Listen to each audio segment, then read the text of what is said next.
taqarrabuna biha ila Allah. Dengan ibadah tersebut mereka bertaqarrub, mendekatkan diri kepada Allah. Mithl hajj, seperti haji, wal umrah, was sadaqah alal masakin, sedekah terhadap orang-orang miskin, wal ihsan ilaihim, dan berbuat baik kepada orang-orang miskin, wa ghairi dzalik, dan ibadah-ibadah yang lainnya. Wa ajalluha indahum asyirk, dan ibadah yang paling agung di sisi mereka untuk mendekatkan diri mereka kepada Allah adalah kesyirikan. Fahu ajallu ma yataqarrabuna bihi ila Allah indahum. Syirik adalah perkara yang paling agung yang mereka lakukan untuk mendekatkan diri mereka kepada Allah.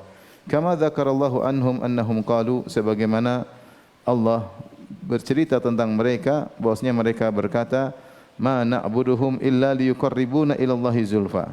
Tidaklah kami menyembah mereka kecuali agar sembahan-sembahan kami itu mendekatkan kami kepada Allah dengan sedekat-dekatnya. Wa yaqulun, dan mereka juga ketika melakukan kesyirikan mereka berkata, haula'i syufa'auna 'indallah. Mereka itu adalah pemberi syafaat bagi kami di sisi Allah. Wa qala ta'ala, dan Allah berfirman tentang mereka, innahum ittakhadhus syayatin awliya'a min dunillah. Sungguhnya mereka menjadikan syaitan-syaitan sebagai wali-wali mereka selain Allah. Wa yahsabuna annahum muhtadun, dan mereka menyangka mereka di atas hidayah. Kita lanjutkan. Kemudian Syekh berkata, fa awwalu ma amarahu Allah bihi al-indzar anhu. Dan yang pertama kali Allah perintahkan untuk diperingatkan agar Rasulullah memberi peringatan kepada umat qabla al-indzar aniz zina was-sariqati wa ghairihima. Sebelum Allah menyuruh Nabi untuk memberi peringatan akan bahaya zina, mencuri dan maksiat-maksiat yang lainnya, yaitu Rasulullah disuruh untuk memperingatkan akan kesyirikan, mengingatkan umat untuk meninggalkan kesyirikan. Itu dalam firman Allah, warrujza fahjur, dan kesyirikan tinggalkanlah. Wa arafta anna minhum man ta'allaqa 'alal asnam, dan kau tahu bahwasanya di antara mereka ada yang bergantung kepada berhala-berhala. Wa minhum man ta'allaqa 'alal malaikah, dan di antara mereka ada yang bergantung pada para malaikat. Wa 'alal auliya, di antara mereka ada yang beribadah kepada wali-wali min bani Adam, dari kalangan Bani Adam. Wa yaqulun, dan mereka ketika beribadah kepada wali-wali, kepada malaikat, kepada yang lainnya, mereka berkata, ma nuridu minhum illa syafa'atahum. Tidaklah kami menyembah mereka ini kecuali untuk mendapatkan syafaat dari mereka. Wa ma hadza bada'a bil indzar anhu fi awwali ayatin arsalahu Allahu biha. Akan tapi ini semua Rasulullah sallam diperintahkan atau Rasulullah memulai di awal ayat yang Allah utus Nabi dalam surat Al-Muddathir untuk memberikan umat dari kesyirikan yang mereka lakukan. Kemudian beliau berkata, maksudnya sini beliau ingin menjelaskan di zaman ketika Nabi diutus banyak sekali kesyirikan, banyak sekali perbuatan kemaksiatan, ada zina, ada mencuri, ada lain-lainnya, dan ada juga syirik dengan berbagai macam modelnya. Namun yang Allah perintahkan ketika itu hanya untuk menjauhi syirik. Allah belum suruh perintah untuk melarang mereka dari zina, dari mencuri, dari yang lainnya. Yang pertama kali Allah menyuruh Nabi untuk melarang mereka dari perbuatan syirik. Fa in ahkamta hadhil mas'alah fa ya busyrak. Jika kau ngerti tentang permasalahan ini, maka kabar gembira buatmu atau kebahagiaan bagimu ya. Kemudian beliau berkata, khususan idza arafta anna ma ba'daha a'dhamu minas salawatil khams ya. Walam tufrat illa fi lailatul Isra sanata 10 ba'da hisari Sya'ib wa mauti Abi Talib wa ba'da hijratil Habasyah bisanatain. Terlebih lagi kau tahu bahwasanya perkara yang paling agung setelah syahadatain adalah salat, dan ternyata salat itu baru diperintahkan untuk dilakukan jauh setelah itu, yaitu pada tahun 10 kenabian. Tahun 10 kenabian, dan itu terjadi setelah pengepungan Bani Hashim di Sya'ib Abi Talib, dan setelah wafatnya Abi Talib, dan setelah hijrah ke negeri Habasyah, 2 tahun setelah hijrah ke negeri Habasyah. Fa idza arafta anna tilkal umur al-katsiratal wal adawatal balighah kullu dhalika inda halil mas'alah qabla fardhi salati rajautu an ta'rifal mas'alah. Jika kau ngerti bahwasanya perkara-perkara yang banyak ini yang terjadi, permusuhan yang terjadi Semua itu terjadi karena kesyirikan sebelum ada diwajibkan salat dan yang lainnya. Ya, maka aku berharap engkau mengerti masalah ini. Ini masalah penting, luar biasa disampaikan oleh Syekh Abdul Wahab yang menunjukkan akan cerdasnya beliau. Jadi beliau ingin menyampaikan kondisi Nabi, jadi kondisi Arab kaum musyrikin ketika Nabi diutus sallallahu alaihi wasallam, yaitu ternyata mereka melakukan kemungkaran-kemungkaran. Mereka melakukan kemungkaran-kemungkaran.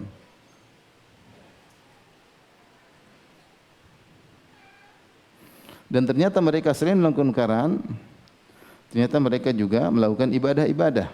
Mereka juga melakukan ibadah-ibadah. Kemungkaran-kemungkaran yang dilakukan oleh kaum musyrikin seperti tadi berbuat kezaliman, ya, zalim, mungkin membunuh, kemudian dan yang lainnya, ya. Kemudian di antaranya adalah mencuri, ya. Ada di antara mereka yang mencuri, kemudian di antara mereka yang membunuh, ya. Ini tahu bagaimana dendam di antara mereka, ya. Kalau ada permusuhan di antara kabilah, seperti juga contohnya adalah menguburkan anak hidup-hidup, mengubur anak hidup-hidup. Ini di antara kemungkaran yang mereka lakukan. Seperti makan bangkai, ya. Seperti perkataan Ja'far bin Abi Thalib ketika ditanya oleh An-Najasyi tentang dakwah Nabi, maka dia mengatakan kunna fil jahiliyah, kami dahulu di zaman jahiliyah, na'kulul jifa, kami dulu makan bangkai, wa nusi'ul jiran, kami dulu berbuat buruk kepada tetangga, wa na'til fawahish, kami melakukan perbuatan-perbuatan keji, wa ya'kulud dha'ifu minnal qawi, yang kuat makan yang lemah, dan seperti itu. Artinya banyak kemungkaran terjadi. Seperti juga misalnya minum khamr. Dan luar biasa khamr ketika itu benar-benar tersebar di kalangan kaum musyrikin sampai khamr adalah kemungkaran banyak sekali. Kemungkaran banyak sekali. Tetapi ini semua belum dilarang ketika itu. Yang dilarang cuma warrujza fahjur. Tinggalkanlah apa? Kesyirikan. Tinggalkanlah kesyirikan. Taib. Yang berikutnya, selain mereka melakukan kemungkaran-kemungkaran, ternyata mereka juga melakukan ibadah-ibadah. Dan ini sangat banyak dalilnya. Macam-macam ibadah yang mereka lakukan, contohnya, ya.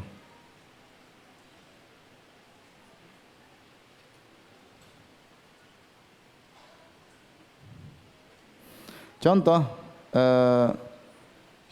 yang mereka lakukan di antara ibadah misalnya adalah sedekah misalnya. Mereka bersedekah, dan ini ma'ruf sebagaimana disebut dalam hadis. Tadi saya sering sampaikan, misalnya contoh Abdullah bin Jud'an dari keluarga Abu Bakar As-Siddiq yang terkenal dengan sedekahnya, sampai Aisyah bertanya tentang Abdullah bin Jud'an dalam Sahih Muslim kepada Nabi sallallahu alaihi wasallam, "Ya Rasulullah, Abdullah bin Jud'an kana yasilur rahim, kana yut'imut ta'am, kana yakrid dhaif, hal yanfa'uhu dzalik?" Wahai Rasulullah, dulu Abdullah bin Jud'an sering menyambung silaturahmi, sering menjamu tamu, sering memberi makan kepada fakir miskin. Apakah bermanfaat baginya di akhirat? Kata Nabi SAW, la, tidak ada manfaatnya. Lam yakul yauman qat, Rabbi ghufirli khati'ati yaumaddin. Dia tidak pernah berkata sama sekali, ya Rabbku, ampunilah aku di hari kebangkitan. Tidak pernah sama sekali. Sehingga sedekah yang dia lakukan tidak ada faedahnya. Tapi mereka bersedekah. Seperti juga misalnya, kalau kita baca tentang sejarah Amr bin Luhai al-Khuzai. Amr bin Luhai al-Khuzai, dia adalah tokoh dari kabilah Khuza'ah yang menguasai Mekah. Dan dia disebutkan dalam biografinya adalah orang yang sangat dermawan. Setiap musim haji, dia membagi-bagikan menyembelih onta, entah berapa ratus atau berapa ribu dibagikan kepada jemaah haji. Dan itu tiap tahun dia lakukan. Dia sayyidun muta'. Dia adalah pemimpin yang ditaati sebagaimana disebutkan oleh Ibnu Katsir dalam Al-Bidayah wa Nihayah. Makanya ketika dia mengimport kesyirikan ke kota Mekah, semua orang ikut karena dia adalah seorang pemimpin yang sangat baik, karismatik, dihormati, sehingga apa yang dia katakan akan diikuti. Bilang A, maka seluruh masyarakat Makkah akan mengikutinya, ikut bilang A. Dia bilang B, semua akan bilang B. Karena saking baiknya dia. Ketika dia membuat kesyirikan, maka diikuti oleh seluruh masyarakat. Mereka rajin bersedekah, tapi aku bermanfaat? Jawabannya tidak. Makanya Rasulullah SAW berkata, "Ra'aitu Amr bin Luhai al-Khuzai yajurru qasbahu finnar." Aku melihat Amr bin Luhai al-Khuzai menggeret ususnya di neraka Jahannam, li'annahu awwalu man sayyaba sawaib. Kan dia yang pertama kali mengkeramatkan onta-onta. Kalau ada onta yang kemudian melahirkan 10 betina berturut-turut, maka dikeramatkan, tidak boleh ditunggangi, tidak boleh dimakan dagingnya, dan demikian juga dia mengkeramatkan sebagian kambing-kambing. Lama-lama dia pun mengimport berhala dari negeri Syam, dibawa ke Mekah, akhirnya diibadahi. Ini contoh, maksudnya mereka juga bersedekah. Contoh lagi seperti Hatim At-Ta'i, ayahnya Adi bin Hatim, yang dimana Hatim At-Ta'i ayahnya sangat rajin bersedekah. Maka dia bertanya kepada Nabi, "Wahai ya Rasulullah, bagaimana dengan ayahku Hatim? Dulu dia suka bersedekah, menjamu tamu, menyambung silaturahmi, dan banyak kebaikannya." Maka kata Nabi SAW, "Innama kana abuka arada amran fa asabahu." Tidak bermanfaat bagi ayahmu, karena ayahmu dulu ketika dia melakukan itu semua, dia mencari sesuatu dan dia mendapatkannya. Kata para ulama, yaitu az-zikr. Dia ingin dikenang, dia ingin dipuji, dan dia mendapatkan pujian tersebut. Sampai sekarang Hatim At-Ta'i ini yudrabu bihi al-mathal fil jud. Dia selalu dijadikan sebagai contoh tentang kedermawanan orang Arab. Tetapi kedermawanan tidak bermanfaat, sedekah tidak bermanfaat. Kenapa? Karena dia riya. Karena dia apa? Riya. Tapi maksud saya, sedekah mereka lakukan. Ya, tadi contoh saya sebutkan siapa tadi? Abdullah bin Juda'an.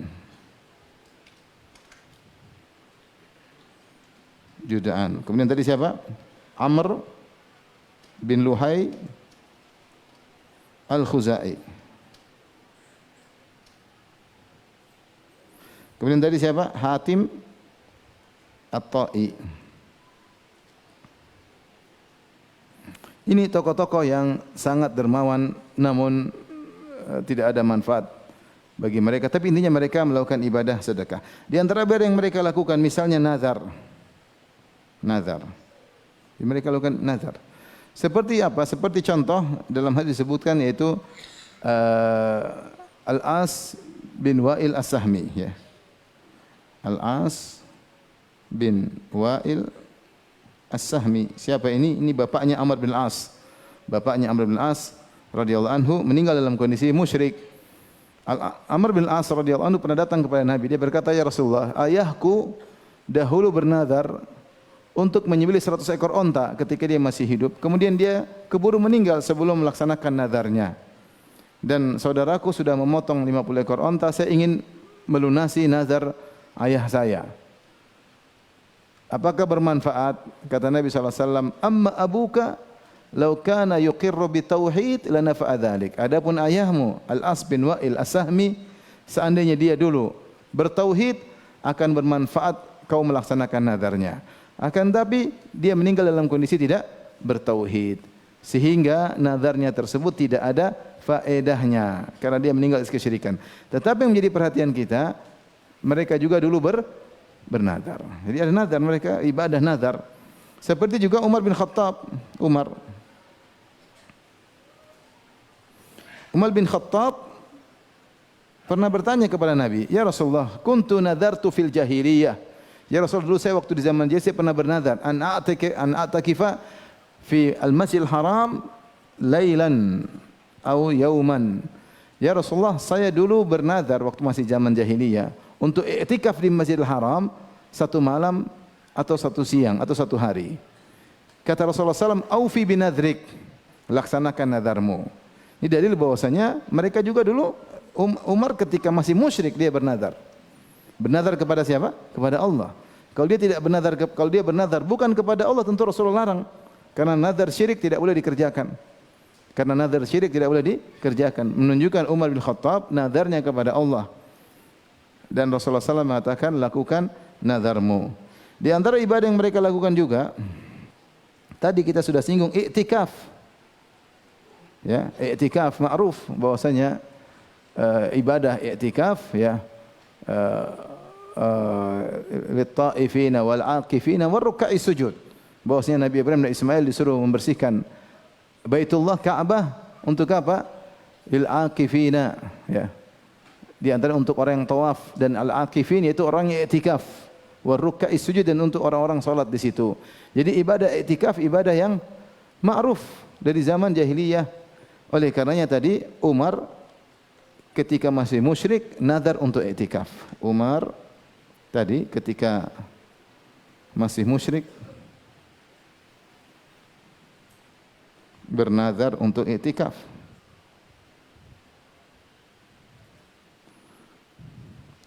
Baik, apalagi ibadah yang mereka lakukan? Di antaranya puasa. Mereka juga berpuasa. Puasa. Orang-orang Quraisy, mereka dahulu puasa Asyura. Quraisy puasa Asyura. Hari Muharram, 10 Muharram. Dalam hadis Yaum Asyura kanat Quraisy tasumuhu. Hari Asyura dulu dipuasai oleh orang Quraisy. Dan pada hari tersebut mereka juga mengganti kiswah Ka'bah. Mereka juga puasa, ya, mereka juga puasa. Artinya meskipun mereka musyrikin, ada ibadah-ibadah yang mereka lakukan. Di antara ibadah yang mereka lakukan misalnya adalah yang kelima, misalnya umrah, tadi disebut oleh Syekh Muhammad Abdul Wahab rahimahullah taala. Umrah, mereka juga umrah. Kemudian di antara mereka yang lakukan adalah mereka juga haji, ya.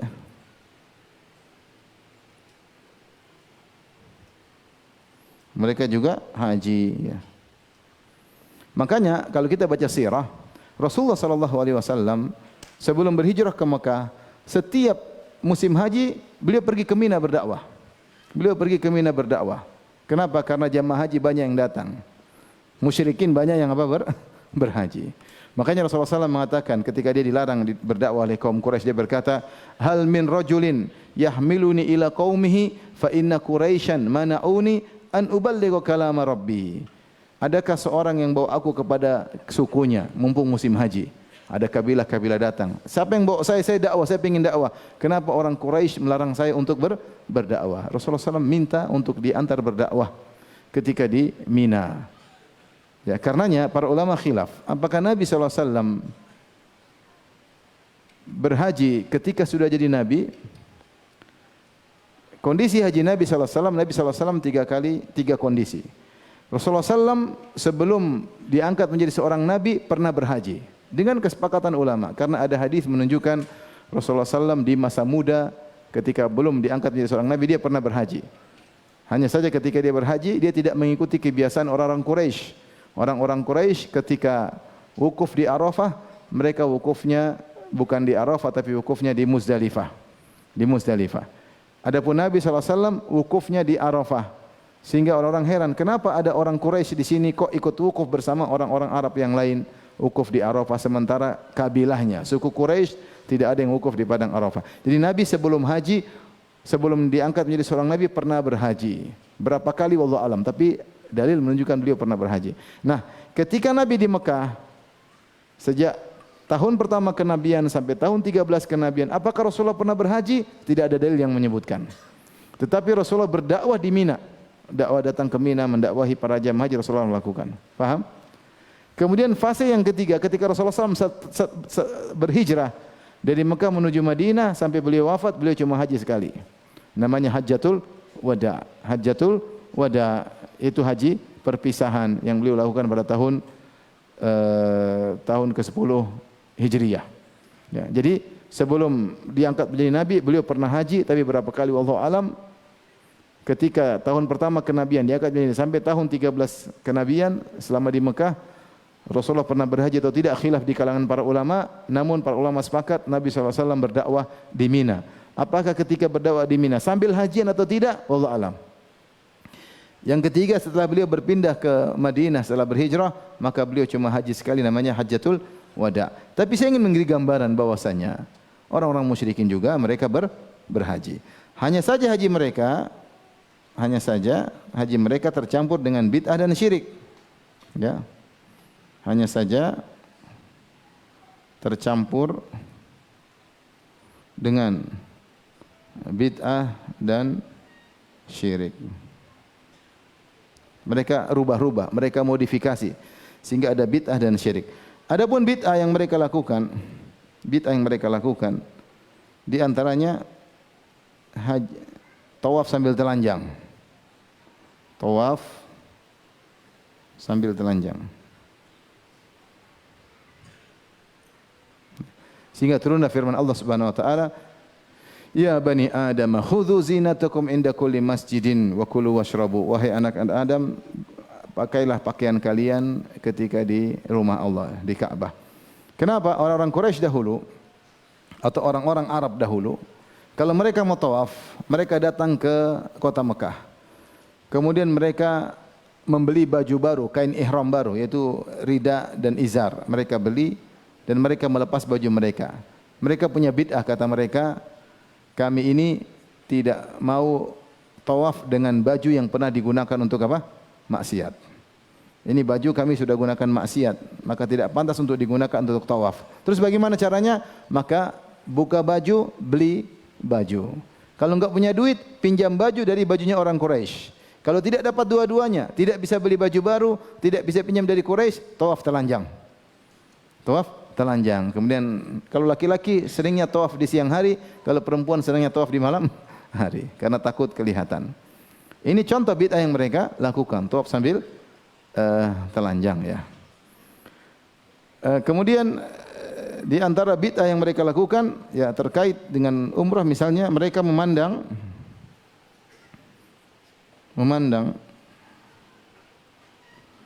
umrah ya di bulan haji adalah dosa besar di bulan-bulan haji. Makanya mereka tidak mau tawaf, tidak mau umrah di bulan Dzulqa'dah. Mereka tidak mau, karena di antara bulan-bulan haji adalah bulan Dzulqa'dah. Kata Allah Subhanahu wa taala, al-hajju asyhurum ma'lumat. Haji itu ada bulan-bulan tertentunya.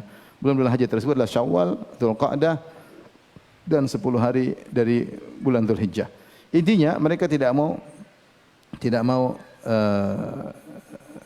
umrah di bulan apa? Dzulqa'dah ya. Oleh karenanya ketika hajian Rasulullah SAW ingin menghilangkan kebiasaan tersebut. Maka Rasulullah SAW menyuruh para sahabat ketika sampai di Mekah pada tanggal 4 Dzulhijjah, karena mereka berangkat dari Dzulqa'dah sampai di Mekah. Rasulullah keluar dengan para sahabat sekitar tanggal 25 Dzulqa'dah, berjalan menuju Mekah ketika haji wada, sampai di Mekah ketika tanggal 4 Dzulhijjah. Rasulullah suruh para sahabat semua yang tidak bawa onta, tidak bawa kambing untuk tahallul. Semua disuruh umrah. Ya. Untuk apa? Kata para ulama, untuk membantah orang-orang lain, orang-orang Arab yang menyangka bahwasanya umrah di bulan haji, terutama di bulan Dzulhijjah, adalah terlarang. Maka Rasulullah ingin menyatakan tidak mengapa. Maka Rasulullah SAW suruh para sahabat untuk haji tamattu. Padahal di antara mereka ada yang niat haji ifrad. Tapi Rasulullah suruh rubah, niatmu rubah jadi umrah. Umrah dulu baru nanti hajian. Untuk apa? Untuk membantah keyakinan bid'ah yang muncul di kalangan masyarakat ketika itu. Maksud saya mereka melakukan ibadah tapi ada bid'ah dan ada juga syirik. Di antara juga mereka meyakini bahwasanya kalau tanggal sudah sampai di sana tidak bisa berhubungan dengan istri lagi ya. Maka Rasulullah SAW menyuruh para sahabat setelah bertahalul untuk mendatangi istri-istri mereka. Ya, mereka merasa berat karena ada bid'ah-bid'ah yang tercampur dalam hajian sebelumnya. Maka Rasulullah SAW menyuruh para sahabat untuk mendatangi para istri-istri mereka sebelum pergi ke Mina. Sampai para sahabat mengatakan, kami pergi ke Mina wa dzukuruna taqturu maniyan, sementara kemaluan kami masih mengalir air mani. Artinya mereka baru saja berhubungan dengan istri mereka, kemudian mereka pergi ke Mina. Sebelumnya mereka menyangka ini tidak boleh. Maka Rasulullah menyuruh untuk menyelisih hal tersebut.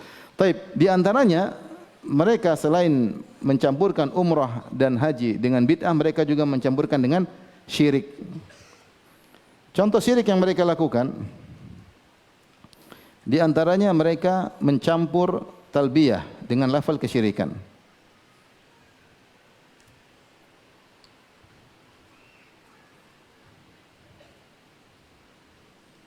Saya menjelaskan ini semua agar kita tahu bahwasanya jangan disangka orang Quraisy tidak beribadah, mereka juga beribadah. Rasulullah SAW ketika di Ka'bah kemudian tawaf, maka beliau mendengar orang-orang musyrikin sedang tawaf juga. Kemudian bertalbiyah, labbaik Allahumma labbaik, labbaik la syarika laka labbaik. Ya Allah, kami penuhi panggilan Engkau ya Allah tidak ada sekutu bagimu. Ketika sampai di situ, kata Rasulullah SAW, wailakum qad cukup, jangan tambah lagi talbiyahnya. Ternyata mereka tambah, illa syarikan huwa lak tamlikuhu wa malak. Ya Allah, tidak ada sekutu bagimu kecuali sekutu yang Kau izinkan. Syirik tidak boleh kecuali syirik yang Kau bolehkan. Sehingga mereka menambah lafal talbiyah mereka dengan lafal apa? Kesyirikan. Jadi mereka tawaf sambil lafal syirik. Di antaranya mereka ketika sa'i mengusap isaf dan na'ilah. Isaf dan na'ilah. Sebagaimana pernah kita sampaikan, Isaf dan Na'ilah inilah dua pemuda-pemudi yang mereka berzina, mereka saling mencintai, akhirnya mereka mencari tempat yang aman untuk berzina. Di mana tempat yang aman untuk berzina? Dalam Ka'bah. Maka mereka berdua masuk dalam Ka'bah, kemudian mereka berzina, maka Allah rubah mereka berdua menjadi patung. Akhirnya dikeluarkanlah patung tersebut di luar untuk dilihat oleh masyarakat Mekah dan semua yang datang ke Mekah untuk mengambil pelajaran. Lihatlah dua orang ini melakukan kemungkaran di Ka'bah, Allah rubah menjadi patung. Isaf dan Na'ilah. Namun berjalan dengan waktu lama kelamaan, dua patung yang dijadikan pelajaran untuk meninggalkan kemaksiatan malah akhirnya dikeramatkan dan akhirnya disembah. Akhirnya disembah. Berjalan dengan waktu ini patung lama-lama disembah. Akhirnya mereka letakkan Isaf di sofa dan Na'ilah mereka letakkan di Marwah. Mereka letakkan Isaf di sofa dan mereka meletakkan Na'ilah di Marwah. Sehingga orang-orang kalau tawaf mereka usap Isaf, kalau di sofa, di Marwah mereka usap apa? Na'ilah. Ini syirik, perbuatan syirik. Maka turunlah firman Allah, karena setelah itu orang-orang tidak mau lagi sa'i. Oh, kita mau sa'i gimana? Dulu pernah orang syirik di sini, mengusap Isaf dan Na'ilah. Maka Allah mengatakan inna safa wal marwata min sya'airillah faman hajjal baita aw i'tamara fala junaha alaihi ayyat tawafa bihima. Kata Allah, siapa yang haji atau umrah tidak mengapa untuk tawaf di Safa dan Marwah, tidak mengapa untuk sa'i. Ya, karena sudah tidak ada Isaf dan tidak lagi apa? Na'ilah. Akhirnya para sahabat sa'i. Mereka dulu enggan untuk sa'i. Kenapa? Khawatir mengikuti kebiasaan orang musyrikin yang mereka kalau sa'i mereka mengusap Isaf dan mengusap apa? Na'ilah. Maksud saya, jadi mereka ini juga hajian, mereka juga umrah, mereka juga tawaf, mereka juga puasa, mereka juga sedekah, mereka juga beribadah kepada Allah Subhanahu wa taala. Di antara ibadah yang mereka lakukan, yang paling top yang mereka banggakan adalah ibadah tawasul syirik kepada atau berdoa kepada orang-orang soleh untuk sebagai perantara antara mereka dengan Allah Subhanahu wa taala. Yang ketujuh, yaitu syirik. Ini bagi mereka ibadah. Ini adalah ibadah teragung. Dan ini diantara cerdasnya Syekh Muhammad Abdul Wahab rahimahullah ta'ala. Ketika beliau menyebutkan tentang kemungkaran yang dilakukan oleh orang musyrikin, beliau tidak menyebutkan syirik. Tapi ketika menyebut tentang ibadah, beliau sebutkan apa? Syirik. Karena syirik yang dilakukan oleh mereka bukan dianggap kemungkaran, tapi dianggap sebagai apa? Ibadah, bahkan ibadah yang terbaik. Paham sampai sini? Baik, saya lanjutkan. Ini sudah ya, saya lanjutkan ke lembaran berikutnya. Adapun syirik yang dimaksud adalah menyembah atau ibadah, menyembah atau ibadah atau berdoa kepada selain Allah, kepada orang-orang soleh untuk mendekatkan kepada Allah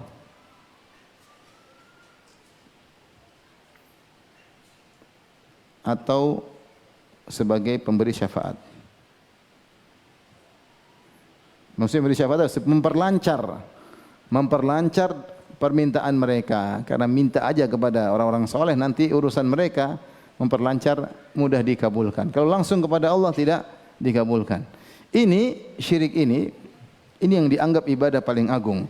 Makanya mereka ketika ditanya tentang hal tersebut, mereka berkata dalam Al-Quran, ma na'buduhum, yang disebutkan oleh Syekh Abdul Wahab, ma na'buduhum illa liyuqarribuna ila Allahi zulfa. Kata mereka, kami tidak menyembah mereka kecuali untuk mendekatkan kami. Di sini untuk mendekatkan. Ma na'buduhum illa liyuqarribuna ila Allahi zulfa. Ya.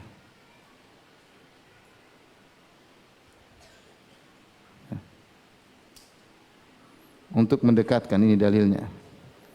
Kami tidak beribadah kepada mereka kecuali untuk mendekatkan. Jadi tujuan mereka untuk mendekatkan mereka kepada Allah. Jadi mereka tunduk, mereka nangis, mereka minta kepada sembahan-sembahan tersebut. Tujuannya untuk dekat kepada Allah. Dengan cara ini mereka semakin dekat kepada Allah. Maka mereka menganggap syirik inilah ibadah yang terbaik. Kemudian tujuan yang kedua adalah untuk memberi syafaat. Ini yang kedua, agar urusan mereka mudah di dunia. Allah sebutkan tentang perkataan mereka ketika ditanya, kata mereka, haula'i syufa'auna indallah. Mereka itu adalah pemberi syafaat-syafaat bagi kami di sisi Allah. Itu tujuan mereka beribadah. Maka syirik ini bukan kemungkaran di mata mereka. Inilah ibadah yang paling top, yang paling mereka andalkan. Apa yang mereka sembah? Syekh Abdul Wahab menyebutkan apa saja yang mereka sembah,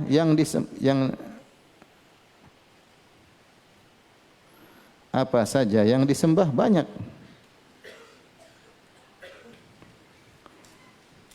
Jadi Allah sebutkan dalam surat Al-Furqan ayat 17-18 contoh ya. Yang mereka sembah banyak ya. Di antaranya Lata ya. Afara'aitumul Lata wal Uzza. Lata. Ini mereka sembah dalam surat An-Najm.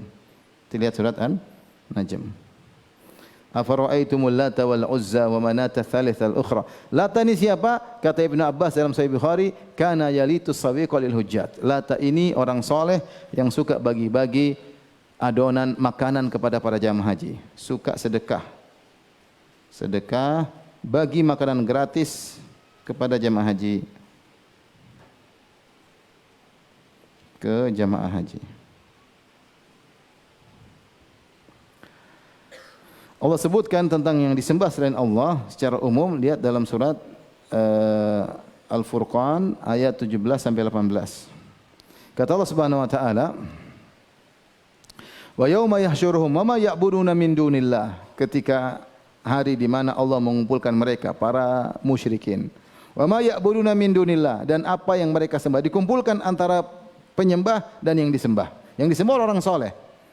Fayaqulu, maka Allah berkata kepada orang-orang soleh tersebut, a antum adlaltum ibadi haula'i am hum dhallus sabil, wahai hamba-hambaku yang disembah, apakah kalian telah menyesatkan mereka sehingga mereka menyembah kalian? Apakah mereka sesat sendiri? Maka orang-orang soleh tersebut berkata, qalu subhanaka ma kana yanbaghi lana an nattakhidha min dunika min awliya. Ya Allah, Maha Suci Engkau, tidak pantas bagi kami untuk menyembah selain Engkau. Bagaimana kami mau disembah? Kami aja tidak pantas untuk menyembah. Mereka orang soleh. Mereka mengatakan, bagaimana kami disembah sementara kami saja tidak pantas menyembah selain Engkau. Engkau lah yang berhak disembah. Bagaimana kami mau disembah? Ya. Ya. Walakin matta'tahum aba'um hatta nasu dzikr. Tapi mereka sesat sendiri. Jadi ini di antara kondisi yang mengerikan dan menyedihkan pada hari kiamat kelak ketika Allah mengumpulkan antara penyembah dan disembah. Ya, Allah mengumpulkan penyembah dan disembah. Di antaranya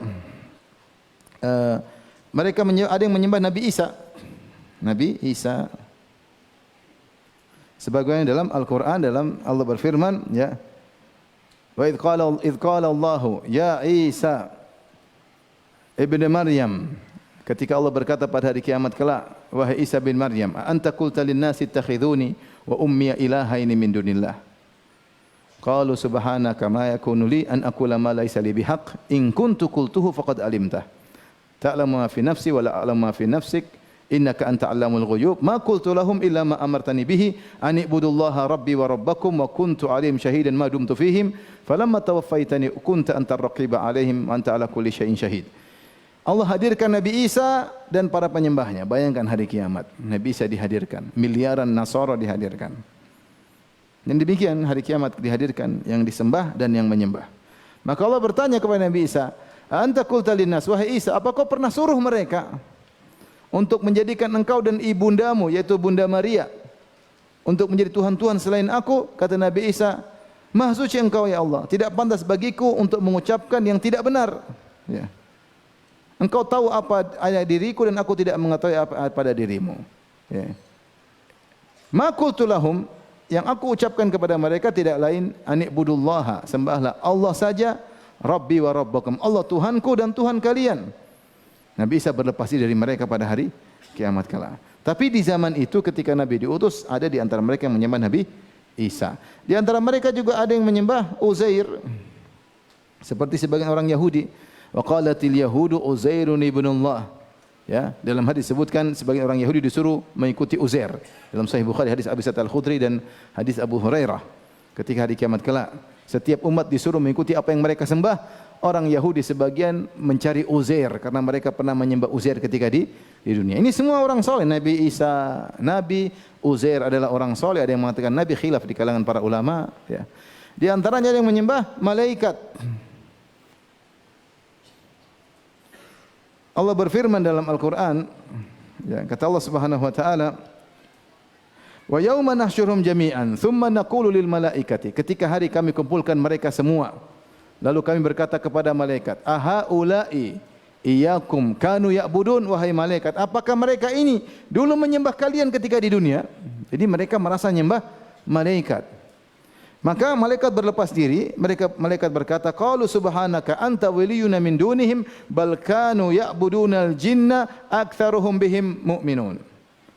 Kata para malaikat, "Subhana maha suci engkau ya Allah, mereka tidak pernah menyembah kami. Yang mereka sembah dulu adalah jin dan kebanyakan mereka beriman kepada jin." Ini dalil bahwasanya jin-jin banyak ngaku sebagai malaikat. Menampilkan diri sebagai makhluk yang saleh, akhirnya disembah, memenuhi kebutuhan mereka, akhirnya disembah. Jadi yang disembah orang-orang saleh. Ada Lata, ada Nabi Isa, ada Uzair, ada malaikat, dan mereka mengatakan malaikat putri-putri Allah. Ya. Dan ini semua ya menunjukkan bahwasanya sembahan mereka adalah malaikat. Adapun patung-patung yang mereka sembah,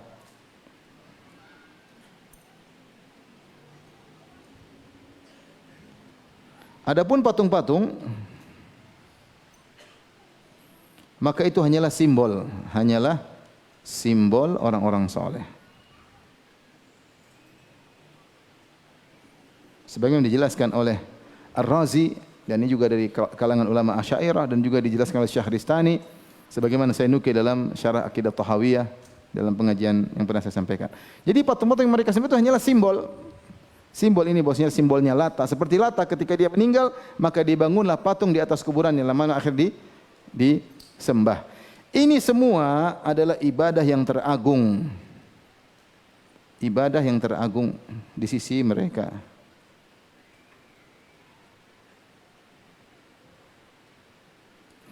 Karenanya ketika Nabi SAW diutus, Nabi disuruh untuk melarang mereka dari melakukan perbuatan ini.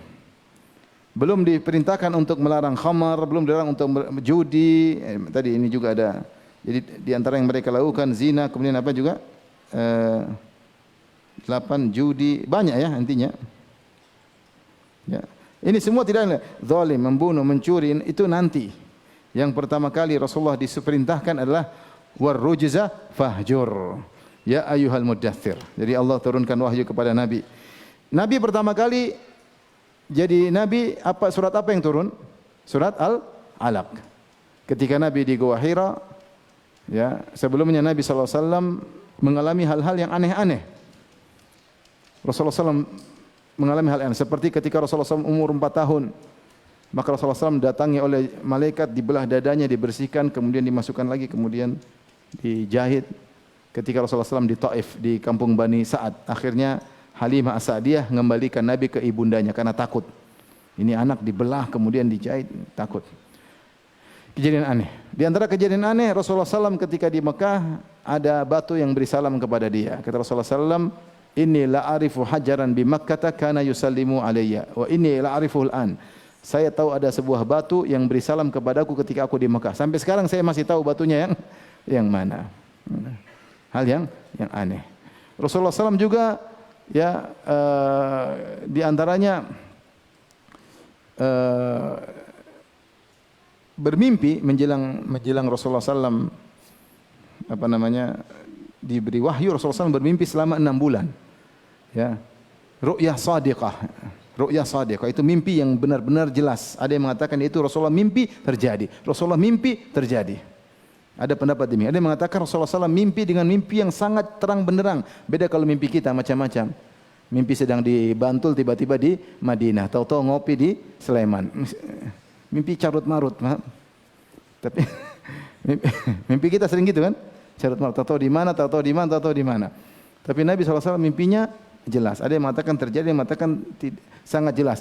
Nah, semua itu di alam Nabi membuat Nabi SAW ingin tahu apa rahasia di balik ini. Dia semakin rindu kepada Sang Pencipta. Maka pergilah dia menuju Gua Hira.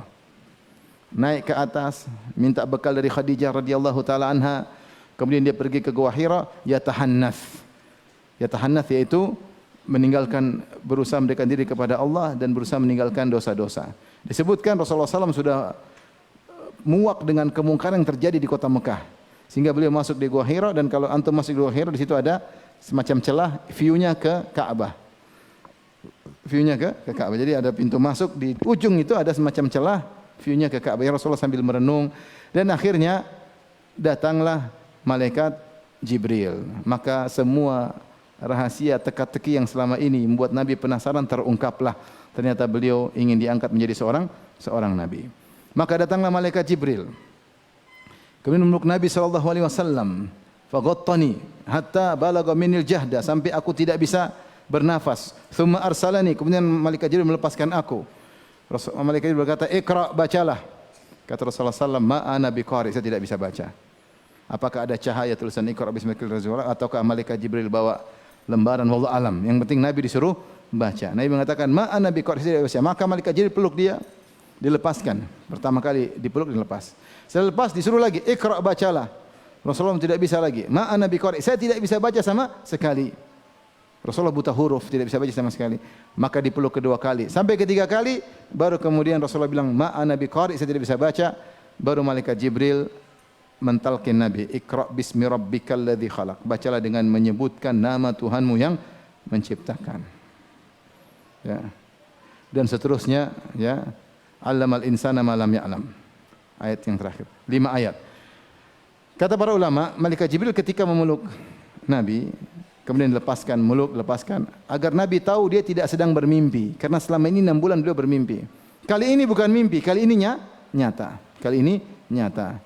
Maka kemudian Nabi SAW pun turun dari Gua Hira menuju rumahnya, ketemu dengan istri yang tercinta Khadijah radhiyallahu taala anha, yang setia menemani suaminya dengan berbagai macam situasi dan kondisi. Menyiapkan makanan buat Nabi. Kalau Nabi ke Gua Hira tidak ada apa-apa, pulang lagi, kasih makanan lagi. Naik ke Gua Hira berhari-hari, makanan habis, pulang lagi, kasih makanan lagi. Dan semua itu Khadijah tidak pernah ngeluh sama sekali. Mungkin kalau sebagian kita bilang, Mas, ngapain Mas? Sana pulang balik. Begitu pulang Nabi ketakutan. Kata Nabi, "Laqad khasyitu ala nafsi." Turun dari Gua Hira, gemetar, "Wahai istriku, aku khawatir suatu yang menimpa diriku, keburukan menimpa diriku." Kalau mungkin istri zaman sekarang kan wis tak kandani. Ngapain ke sana? Nyusah-nyusahkan diri. Tapi Khadijah tidak begitu.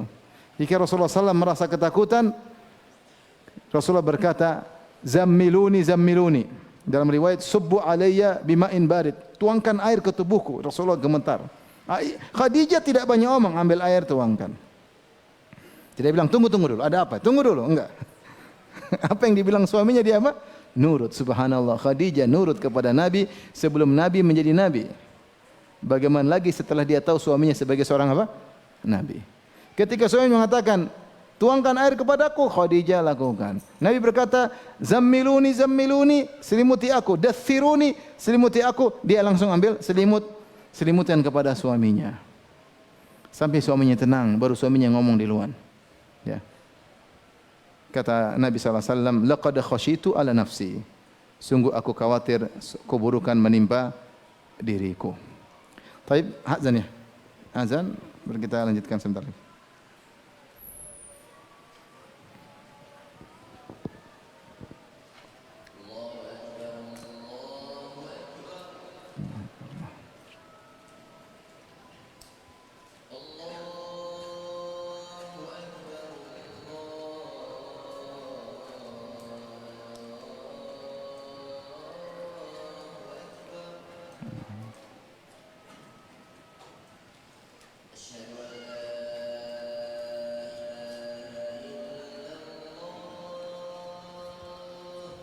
Asyhadu an la ilaha illallah.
Allah Allah.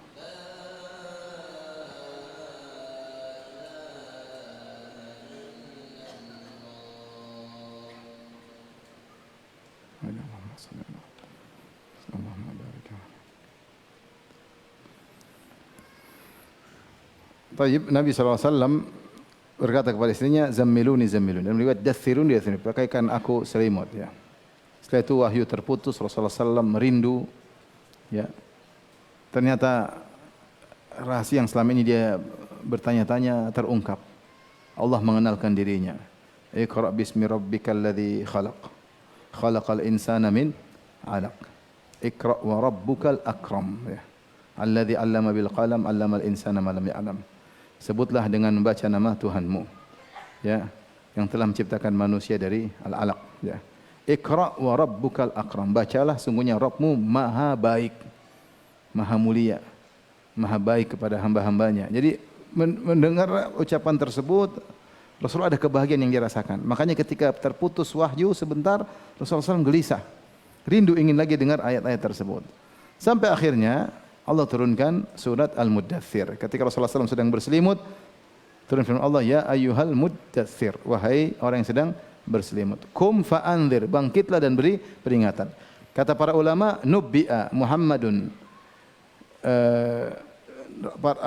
bi Iqra. Rasulullah SAW diangkat menjadi seorang nabi dengan Iqra bismi rabbikal ladzi khalaq, dan ursila bi ayyuhal muddathir, dan beliau diangkat menjadi seorang rasul, disuruh untuk berdakwah setelah ketika turun ya ayyuhal muddathir. Ketika turun Iqra bismi rabbikal ladzi khalaq, nabi belum disuruh untuk berdakwah.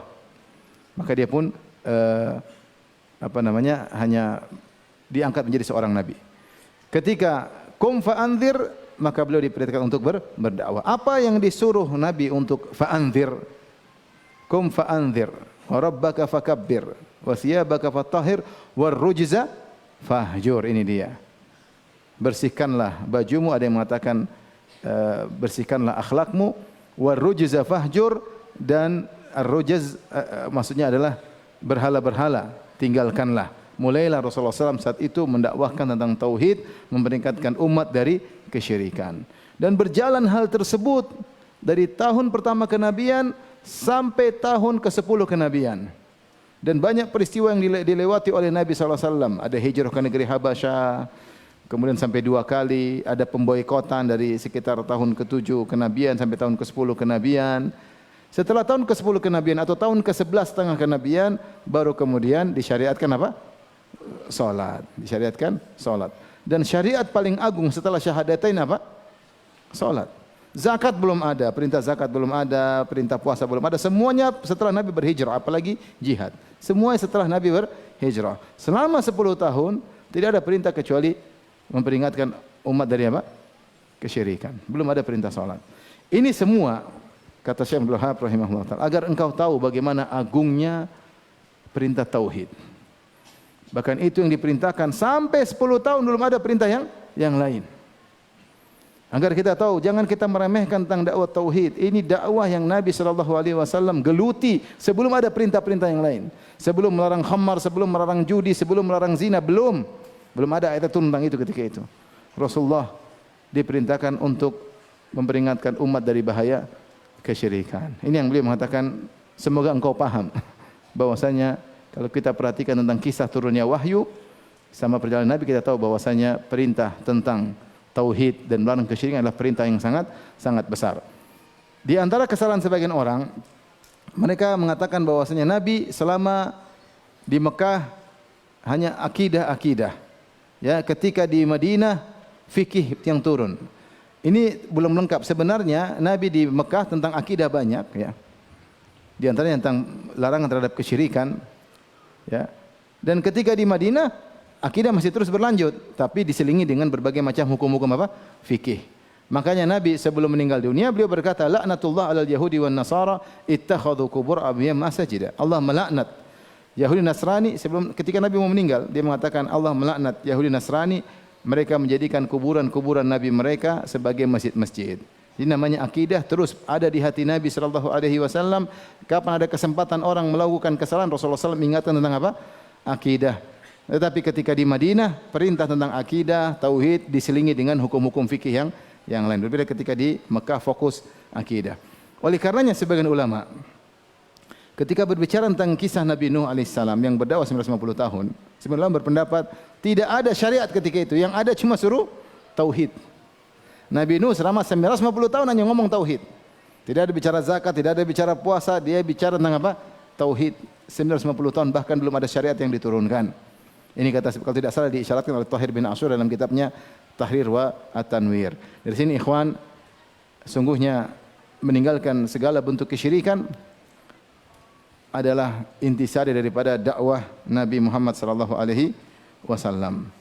Dari sini juga kita tahu bahwasanya ternyata kaum musyrikin meskipun mereka musyrik, mereka juga beribadah kepada Allah. Hanya saja ibadah mereka dibangun di atas apa?